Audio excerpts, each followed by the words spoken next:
नमस्कार दोस्तों, news status AI channel में आपका स्वागत है।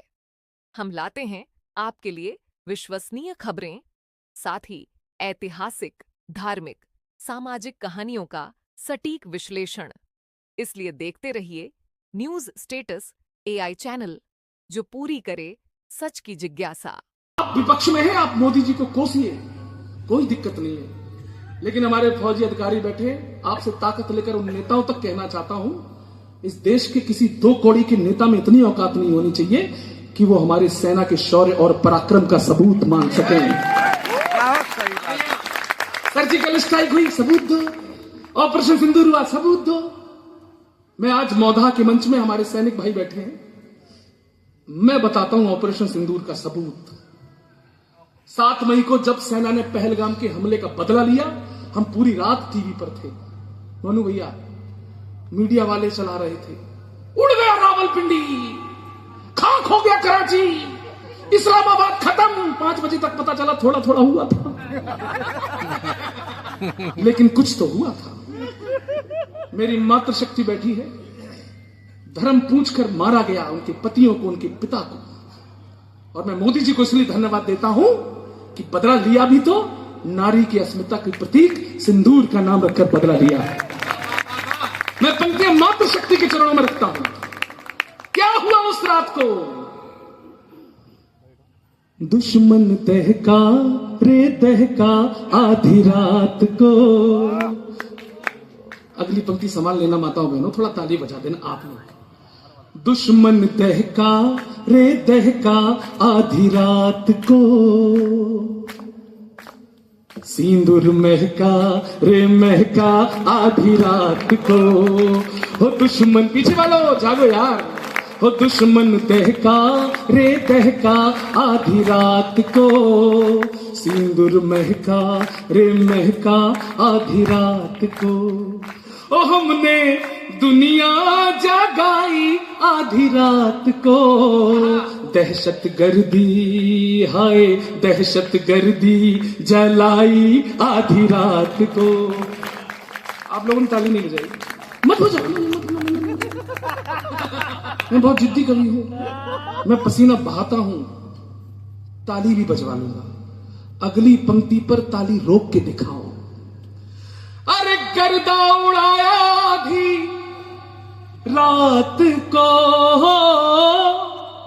गर्दा गर्दा उड़ाया आधी, ताली रोकना, गर्दा उड़ाया आधी रात को। उनको कलमा है, उनको कलमा पढ़ाया आधी रात को। आवाज, उनको कलमा पढ़ाया, धर्म पूछ के मारा था, उनको कलमा पढ़ाया आधी रात को। एक काम और हुआ था सर, आप बहुत अच्छा सुन रहे हैं, मैं आपसे बात कर रहा हूं सर, आप पढ़े लिखे भी लग रहे हैं। एक काम और हुआ था आधी रात को, किसी ने नहीं देखा, किसी पत्रकार ने नहीं देखा, केवल गौरव चौहान ने देखा। वो काम क्या हुआ था मनु भैया? अरे मच गए हंगामे आधी रात को, मच गए हंगामे आधी रात को। गीले हो गए हाय गीले हो गए पैजामे आधी रात को। बहुत गीले हुए थे सर, बहुत गीले हुए। सर किससे कर पाकिस्तान? विपक्ष देखो यही बिहार में करता रहा, उल्टे सीधे आरोप। क्या सर, ये देश 2 संस्कृतियों पे भी चल रहा है, लेकिन एक संस्कृति इस देश को बचाए है और एक संस्कृति इस देश को मिटा रही है। जब मैं बंगलौर गया कवि सम्मेलन में, तो सुबह 5 बजे जब होटल से निकला तो मैंने देखा कुछ संभ्रांत लोग गले में चैन डालकर कुत्ते को टहला रहे थे। और जब मैं वापस अपने बुंदेलखंड में एक दिन आया तो मैंने सुबह 5 बजे देखा कि एक झंडा लेकर कुछ लोगों का दल शाखा में खड़ा हुआ था और कह रहा था, नमस्ते सदा वत्सले मातृभूमि। और ऐसे देश में हम पाकिस्तान से डरे? क्या है पाकिस्तान? पाकिस्तान की जितनी टोटल सेना है, उतने तो हमारे कुंभ में नागा बाबा घूम रहे हैं। पाकिस्तान की बसंत भाई, पाकिस्तान की जितनी टोटल पुलिस है उससे ज्यादा तो हमारे यहाँ जेलों में कैदी बंद हैं। शाम को कैदियों की सजा माफ, सवेरे पाकिस्तान। इस पाकिस्तान से कुछ नहीं बना। मेरे नौजवानों जितने पीछे बैठे, अभी तक आपको लगा मजा नहीं आ रहा है, मैं गारंटी देता हूं अगली पंक्ति पर उछल ला जाओ तो मेरा नाम गौरव चौहान हो। जितने भी 20 से 25 साल के लड़के बैठे हैं इस भीड़ में, इस पाकिस्तान से कुछ नहीं बना तो इसने हमारे सन्नी देओल को बैन कर दिया। बोला ये वही सन्नी देओल है जिसने पाकिस्तान के खिलाफ 2 फिल्में बनाई थी, गदर 1, गदर 2, दोनों में हमारी आंख थू। इसलिए हम सन्नी देओल का वीजा कैंसिल करते हैं। क्या वीजा नहीं देंगे हम, सन्नी देओल को वीजा नहीं देंगे। हमने कहा हे चिरकुटों, तुम्हारी इतनी औकात कि तुम हमारे सन्नी देओल को वीजा ना दो। मैं ना थकता हूं ना अपने श्रोताओं को थकने देता हूं। ऊर्जा बनाए रखना। जवाब देता हूं, तेरी औकात कि तू हमारे सन्नी देओल को वीजा ना दे। सुन पाकिस्तान, दुनिया में फजीहत का नतीजा ही रहेगा। दुनिया में फजीहत का नतीजा ही रहेगा। देखोगे गदर, मन सदा खींचा ही रहेगा। और तुम दो या ना दो वीजा उसे, पाक के लोगों, सन्नी तुम्हारा जीजा था, जीजा ही रहेगा।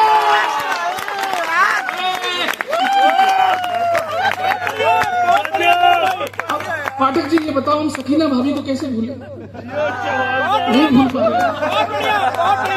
सर कोई तुलना नहीं है। ये पाकिस्तान हमारी केवल नकल करता है, हमारी बॉलीवुड की नकल करता है। हमारी खुशियों की पेटी हूँ मैं, खूबसूरत सी खुशियों की पेटी हूँ मैं।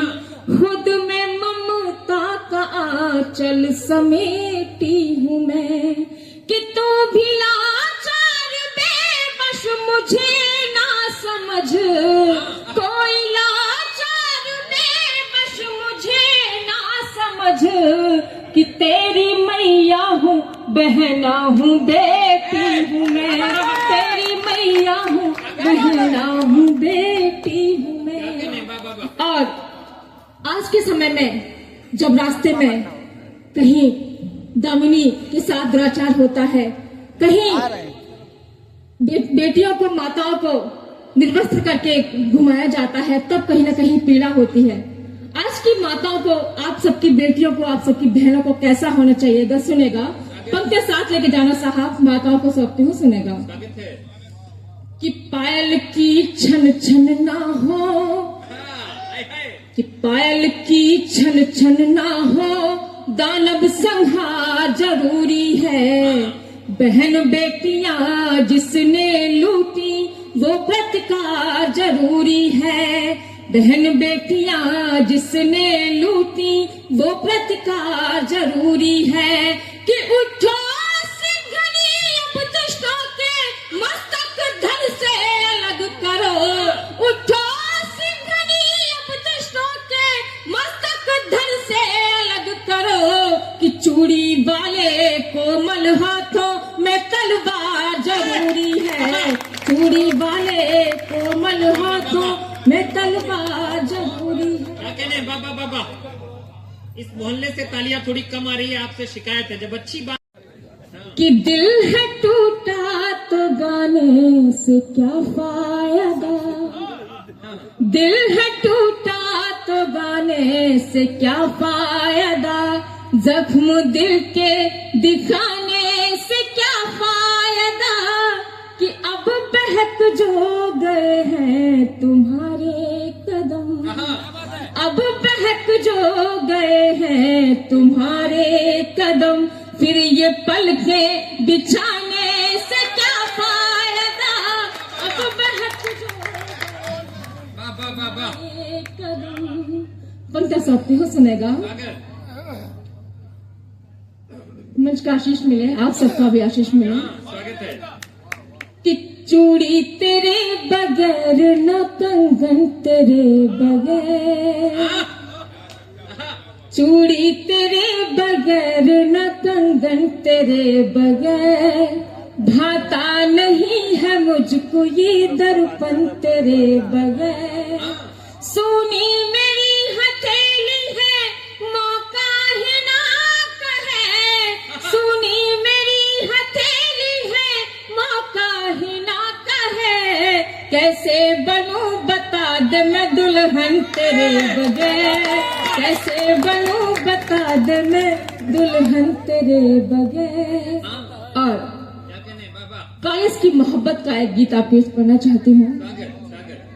मैं आप सबकी यादें आपके बीच रखूंगी। आपको लगे कि मैंने आपकी यादें गा दी हैं तो मुझे तालियों से बताते रहेगा। आइए, स्वागत है राम लखन। गीत रखती हूँ, सुनेगा। एक बार तालियों से मुझे आदेश दीजिएगा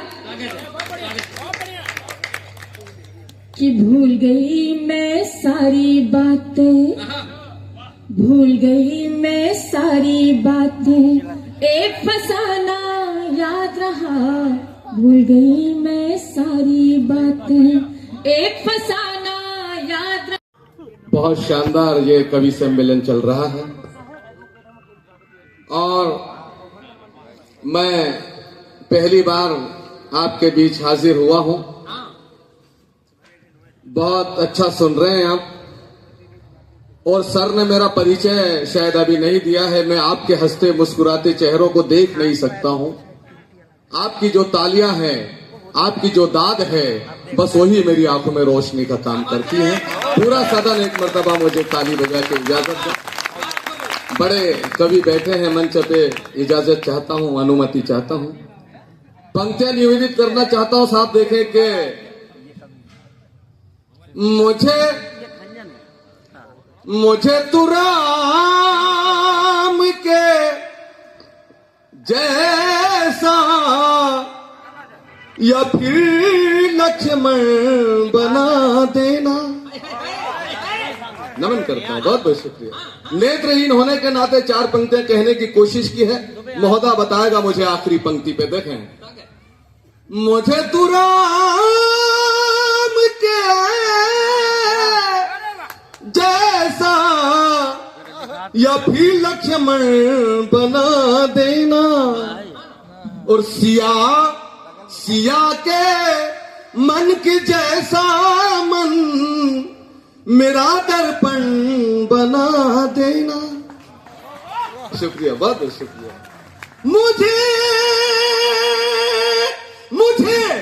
अंधा बनाया है तो मुझको गम नहीं इसका। मेरी संतान को भगवन मगर श्रवण बना दे।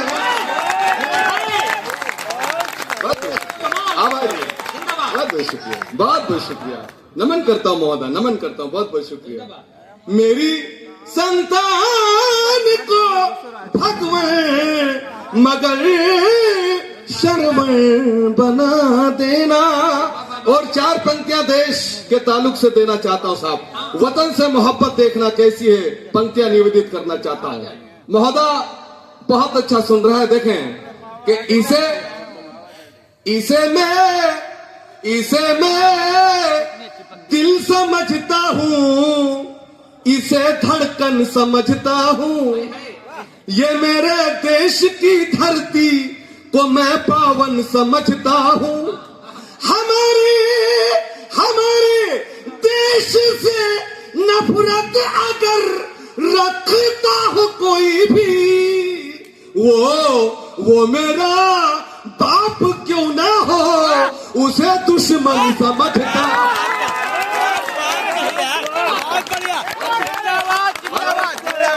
ये होता है। बहुत बहुत शुक्रिया, बहुत बहुत शुक्रिया सर। भारत माता की बहुत बहुत शुक्रिया। बहुत अच्छा सुन रहे हैं साहब। मैं ज्यादा वक्त नहीं लूंगा और ज्यादा चिल्ला चोट भी नहीं करूंगा। आप मेरी पंक्तियों पे आपकी मोहब्बतें चाहूंगा। देखें, बहुत बहुत शुक्रिया हमारे जी सर, बहुत बहुत शुक्रिया।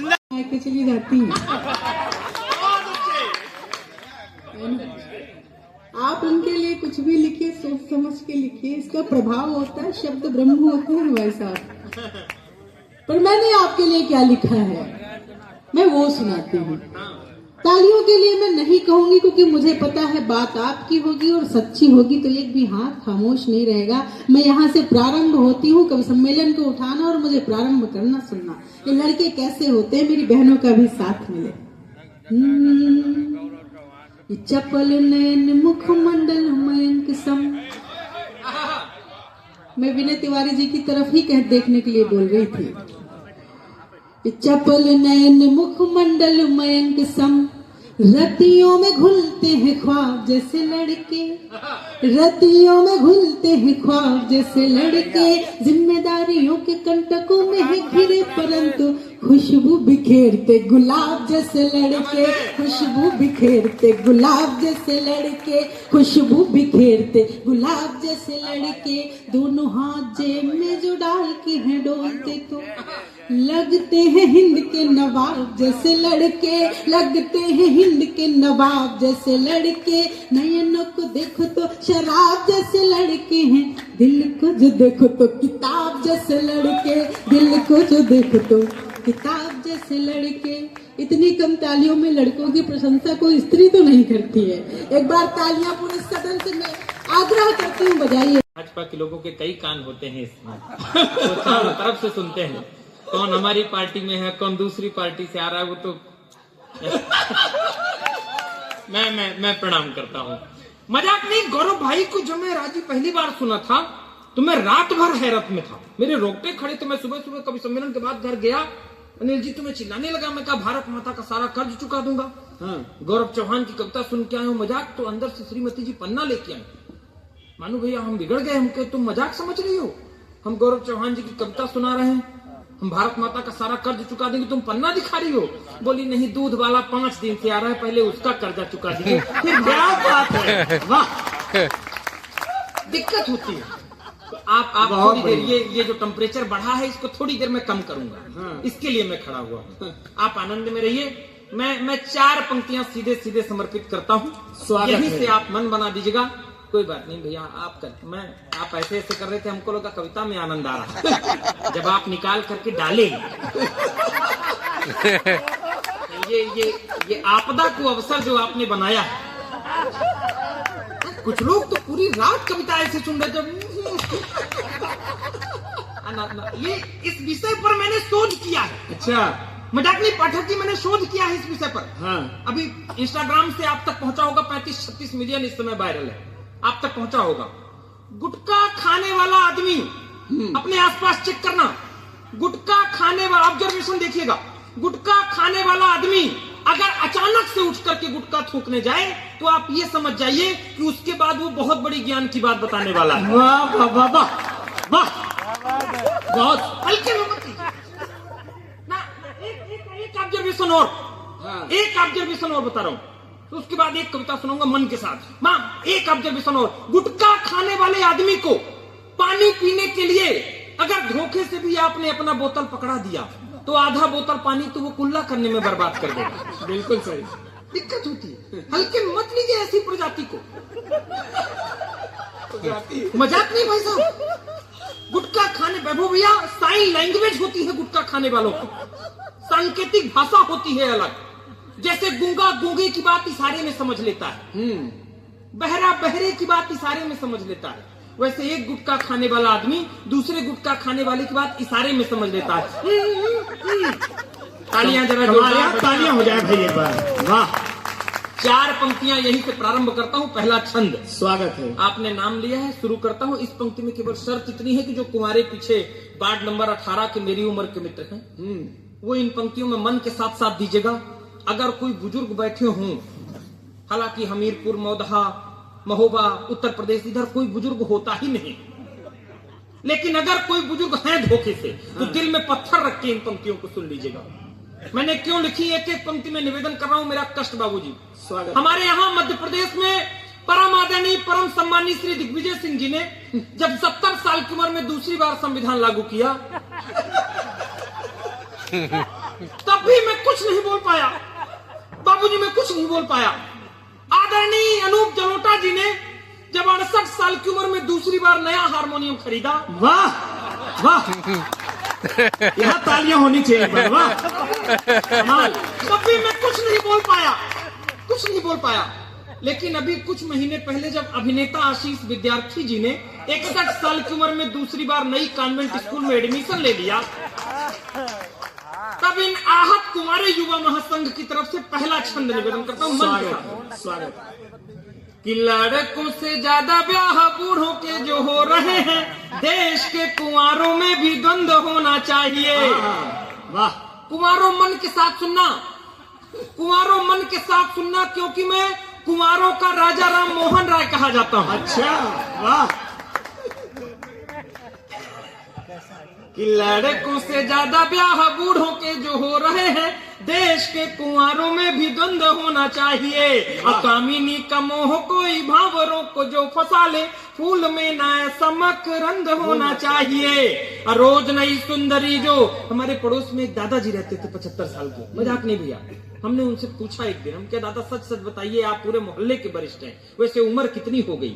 बुजुर्गों का जवाब सुनिए, मजाक नहीं, हल्के मत लीजिए उनको। हम कहे आप 75 साल के हो गए, पूरे मोहल्ले में बुजुर्ग हैं, वैसे सच सच बताइए उम्र कितनी हो गई? बोले बेटा अभी क्या उम्र है, अभी आसाराम से 1-2 साल छोटे ही होंगे। तो कामिनी का मोह कोई भावरों को जो फंसा ले, फूल में ना समक रंग होना चाहिए। रोज नई सुंदरी जो, रोज नई सुंदरी जो बूढ़ों से विवाह करे, नहीं ऐसा कोई छल छंद होना चाहिए। आखिरी पंक्ति में ताली इतनी बजे कि कल लखनऊ से ये कानून पास हो जाए। अच्छा, जिलाध्यक्ष जी ले जाएंगे आज जी, कि रोज नई सुंदरी जो बूढ़ों से विवाह करे, नहीं ऐसा कोई छल छंद होना चाहिए। बाल ब्याह जैसी कुप्रथा तो बंद हो गई है, वृद्ध ब्याह भी तो अब बंद होना चाहिए। जिंदाबाद, जिंदाबाद। कमाल हो गया, कमाल हो गया छंद में, कमाल हो गया। नहीं कमाल हो गया मानो भैया। ताली इस छंद पर ज्यादा बजती है, आज तो और ज्यादा बजी। लेकिन आप लोगों ने एक बात गौर नहीं की। क्या? आगे से लेकर पीछे तक आप लोगों ने गौर नहीं किया, आप तो हमें देख रहे थे। एक बात आप लोगों ने गौर नहीं की, एक भी बुजुर्गों ने ताली नहीं बजाई ना दादा, आप तो नहीं, आप दादा तो पीछे से कह रहे हैं कि मैं तो विपक्ष में हूँ। कोई दिक्कत नहीं। अंतिम 4 पंक्तियां छंद में खंजन भैया तक पहुंचना है। दरअसल ये संस्कार की माटी, अच्छा सबको ये था कि खंजन भैया तक पहुंचना है, गौरव भैया तक पहुंचना है, खंजन भैया तक पहुंचना है, और सुनाना आधा घंटा। तो यही बोल करके सुनाना था, लेकिन मैं आपका समय नहीं लूंगा। मैं तो पूरी रात माइक से बोला हूं। 4 पंक्तियां संस्कारों की पढ़ के अपना स्थान लेता हूं, फिर कभी आऊंगा। दरअसल संस्कार इसलिए क्योंकि आप ये मत समझिए कि केवल बांदा, चित्रकूट, हमीरपुर, महोबा इधर संस्कार है। हमारा डिस्ट्रिक्ट जो है रीवा, सतना, वो आपसे जुड़ा हुआ है। तो हम संस्कार में आपके साढ़ू भाई हैं। अच्छा, मजाक नहीं, हमारे यहाँ संस्कार और ज्यादा पाया जाता है। एक बात और अपनी बात खत्म करूंगा। हमारे यहाँ अभी एक सज्जन दिवंगत हो गए, संस्कार देखिए पाठक जी। हमारे यहाँ एक सज्जन दिवंगत हो गए, तो उनके 2 बेटे थे। बड़ा वाला छोटू को बोला कि छोटू तुम बाबूजी की अस्थियां लेके प्रयागराज संगम चले जाओ, हम जरा 13वीं की तैयारी कर लें। छोटू आया, प्रयागराज कुंभ का समय चल रहा था, पूरा रीवा प्रयागराज हाईवे जाम था। 10 किलोमीटर पहले नैनी में जाम लग गया। रात भर छोटू वहीं जाम में फंसा रहा, तो वहीं गुस्सा के नाले में निपटा करके चला गया। तो बड़े वाले को लगा कि ये गया नहीं, तो वो दूसरे दिन भूमिका बोलने लगा। बोला छोटू, बाबूजी रात को सपने में आए थे और कह रहे थे कि छोटू हमको प्रयागराज संगम नहीं पहुंचाया, तो तुम कहां छोड़ा है बाबूजी को? संस्कार देखिए। बोला छोटू, बाबूजी रात को सपने में आए थे और कह रहे थे कि छोटू हमको प्रयागराज संगम नहीं पहुंचाया, तो तुम कहां छोड़ा है बाबूजी को? छोटू ज्यादा संस्कारवान था। बोला भैया, हमको बाबूजी की यही आदत नहीं अच्छी लगती है। 250 किलोमीटर दूर यहाँ शिकायत करने आ सकते थे, वहां से 10 किलोमीटर प्रयागराज बचा था तो नहीं। वाह वाह वाह वाह, क्या हो, कमाल, कमाल से क्या बात है, आनंद, वाह वाह वाह, बहुत बढ़िया। मैं मस्ती के साथ, यही इसी आनंद का नाम कवि सम्मेलन है। आपने पूरी रात आनंद किया है। मैं अंतिम 4 पंक्तियां पढ़ करके विदा लेता हूँ। ये मातृ शक्तियों के बारे में कहा गया है। 4 पंक्तियां बिना किसी भूमिका के अंतिम छंद पढ़ता हूं। एक दृश्य रख रहा हूं, लक्ष्मीबाई जैसी वीरांगना की जयंती है और मातृ शक्तियों के बारे में तमाम भ्रूण हत्या और तमाम विषय पर कविता हुई है। लेकिन ये दृश्य क्यों आ रहा है, मैं तर्क दे रहा हूं। स्वागत है। कि अनाथालय छोड़ बेटा, पिता भी बैठे पुत्र भी बैठे, मैं निवेदन करता हूं, ये कवि सम्मेलन कराने की जरूरत क्यों पड़ती है विनय भाई जैसे लोगों को, मैं निवेदन कर रहा हूं। क्या छीड़ हो रहा है हमारे यहाँ। अनाथालय छोड़ बेटा, बूढ़े माँ बाप को जो चलने लगा तो उसे दौड़ के रुकाए हैं। आपकी जवाबदारी है मोदहा वालों, अगर हमने आपके चेहरे पर हंसाने की कोशिश की है, खिलखिलाहट लाने की कोशिश की है, तो अच्छी कविता पर आपकी दाद आएगी, ये मुझे भरोसा है। क्या बात। कि अनाथालय छोड़ बेटा, बूढ़े इन आकाश से उतरते हुए मोबाइल की रील्स ने हमारे और आपके घरों में ये कुसंस्कार फैला दिए हैं कि आज माँ बाप अपने बच्चों से ये उम्मीद नहीं करते कि मेरा बेटा मुझे खाना देगा या नहीं, बल्कि इस बात की भी चिंता करने लगे हैं कि मेरा बेटा मेरी चिता को आग देगा या नहीं। क्या बात है, वाह। अब अंतिम पंक्तियां निवेदन विदा करिएगा। बहुत स्नेह दिया आप सबने। कि आना थाले छोड़ बेटा, बूढ़े माँ बाप को जो चलने लगा तो उससे दौड़ के रुकाए हैं। माता बोली बीबी संग, खुश रहो बेटा मेरे, हमको भले ही आंसू खून के रुलाए हैं। गलती नहीं है बेटा इसमें तुम्हारी कोई, सबको पश्चाताप भोगना पड़ता है। अगर अंतिम बात पर तर्क दे दूं तो फिर विदा कर दीजिएगा तालियों के साथ कि गलती नहीं है बेटा इसमें तुम्हारी कोई, जान लो ये प्रभु हमें दुख क्यों दिखाए हैं। चार चार बेटियों की भ्रूण हत्या करने के बाद हम तुम जैसे बेटे को पाए हैं। आपको भी किसी गली मोहल्ले में मिल जाते होंगे कि यार तुम तिवारी हो, तुम मौर्य हो, लेकिन सर 4 पंक्तियों का एक जवाब दिया। मैं हफ्ते में 7 दिन होते हैं, 7 दिन में से 5 दिन अक्सर ये सुनता हूँ। सुदेश भैया बैठे हैं यहाँ के वरिष्ठ कवि, हफ्ते में 5 दिन सुनता हूँ, लेकिन एक जवाब मैंने तैयार किया। अगर वो जवाब दूं, सही कह दूं, तो अगर वो आपका भी जवाब हो तो उस जवाब को तालियों में तब्दील करिएगा। लवलेश तुम यादव हो, मैंने कहा कि सनातन, गौरव भैया, के सनातन संस्कृति के भ्रातृ या बंधु का बेटा हूं। उठाइएगा और कवि सम्मेलन को प्रारंभ करिएगा अपने आशीर्वाद के साथ कि सनातन संस्कृति के भ्रातृ या बंधु का बेटा हूं। मैं गंगा गोमती गोदावरी सिंधु का बेटा हूं। कोई भी धर्म ना दुनिया में मेरे धर्म से बढ़कर मुझे अभिमान है। मैं हिंद के हिंदू का बेटा हूं।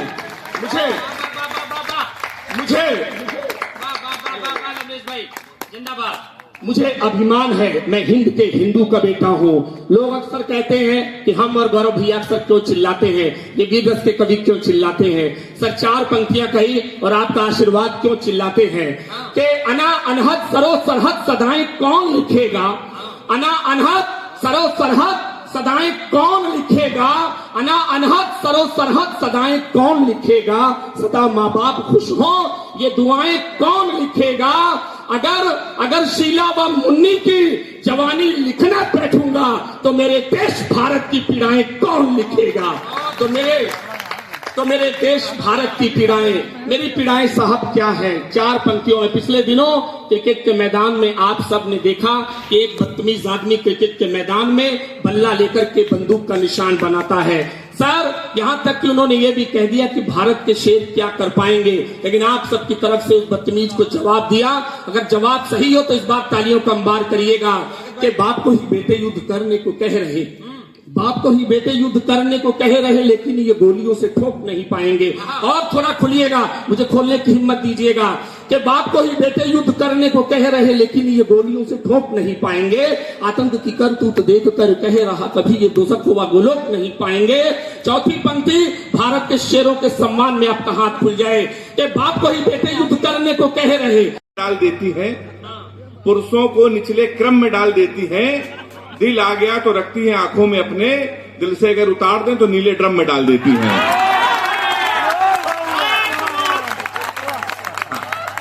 ये होता है ना। हाँ मिले भाई, थोड़ी देर आप यहीं रहो, ऐसा होता है भाई साहब। तो देखिए, मैं तो महिलाएं बैठी हुई हैं, मैं प्रणाम करता हूं। जितने भी पति अपनी पत्नियों को लेके आए हैं मैं इनको सैल्यूट करता हूं। अपनी पत्नियों को सर कभी सम्मेलन में लेके आइए, चारों धाम की यात्रा कराइए। इनके साथ कभी शॉपिंग मत करना। मैं रो रहा हूं, आप भी रोएंगे। जिस तरह आप ताली बजा रहे, हमको लग रहा भाभी जी को आप भी लेके आए हैं। नहीं लेके आए हैं तो दुनिया के सबसे समझदार पति आप हैं। तो आप अपनी पत्नियों के साथ सर शॉपिंग कभी मत करना।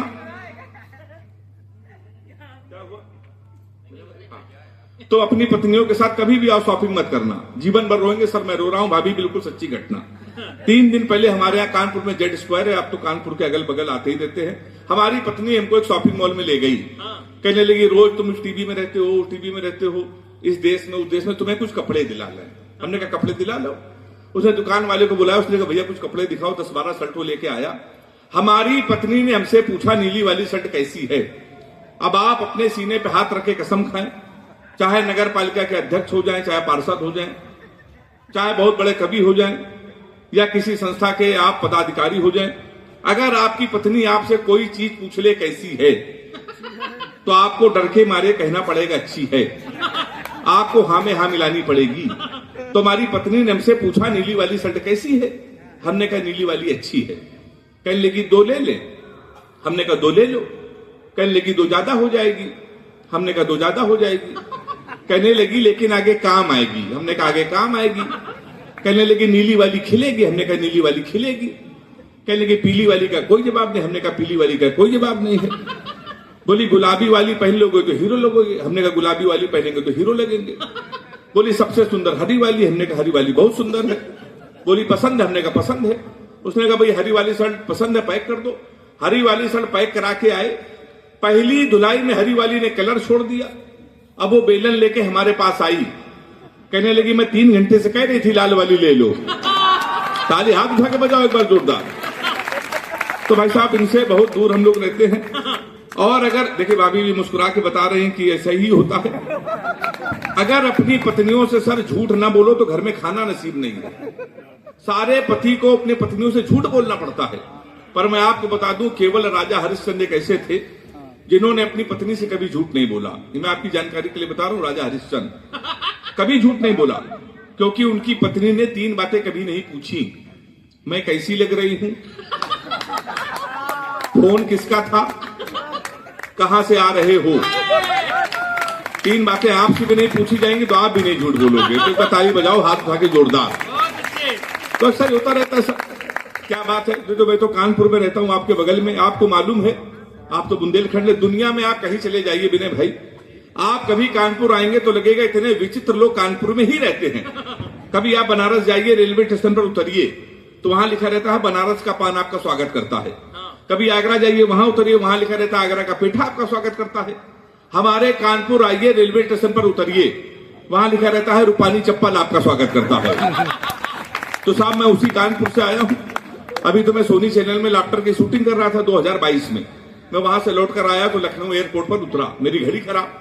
मैंने जीवन का सबसे बड़ा पाप यह किया कि कानपुर वाले से टाइम पूछ लिया। हमने कहा भैया टाइम क्या हो रहा है, तो हमसे कहने लगा ऐसा गुरु तुरंत यहां से निकल लो, टाइम बहुत खराब है। हमारे मुंह बिल्कुल में लगना नहीं तो तुम्हारा टाइम भी खराब हो जाएगा।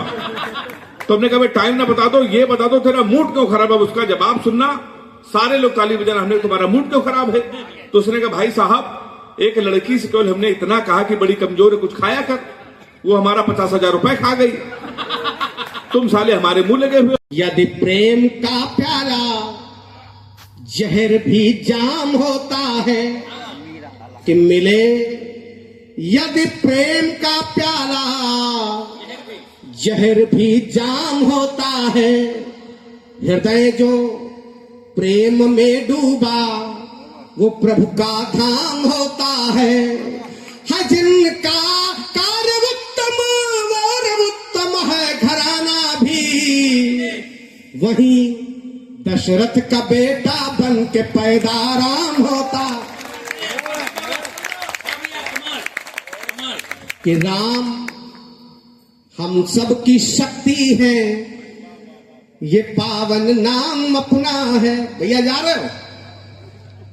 अच्छा सब आदमी खोपड़ी ऐसे ही सहलाता है यहाँ पे, और जा रहा है कह रहे नहीं। अच्छा पीछे बैठ गए। कि राम हम सब की शक्ति है, ये पावन नाम अपना है।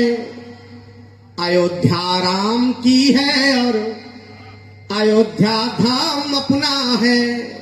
हमारे राम सृष्टि के हर एक कल में बसा करते, हमारे राम सृष्टि के हर एक कल में बसा करते रहेंगे।